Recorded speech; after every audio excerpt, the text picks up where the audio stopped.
For today's guys, dito yung kasama ko nag-welding ng apaka namin, si vlogger.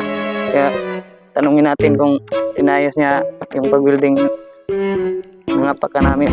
Kasi ang hirap mag-ano guys sa yung ginagawa namin dito. Ang lalim.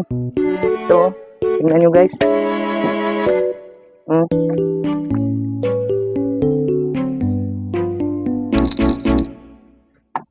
Vlogger, inayos mo ba yung pag-welding mo?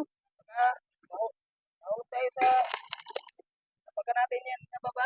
Lalim pa naman. Kaklaro anang gitarong nganong kinahanglan pa mga tanong man tagkaro pa tanang welder. Nakita ka ng sila ito? Ako yung nag-welding na, ako rin sa pakyaw, o kanang tulaya eh. Ako isa na ng pakyaw. Tinga rin, tanawa nga rin kung di ba man tarong.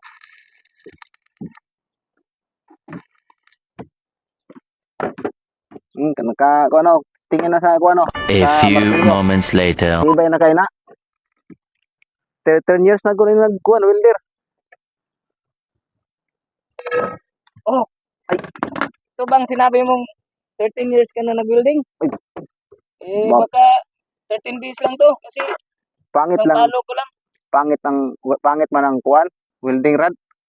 Pangit ng welding rod man-jam. Hindi, true na ako nag-welding. Pangit man ang welding rod. Ayusin mo yan. Baka mahulog tayo ng nagawa mo.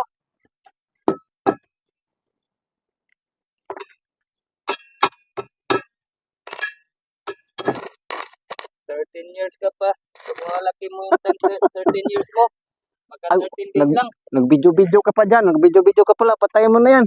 Patayin mo na yan. Nag-video-video ka pa dyan. Kahiya na.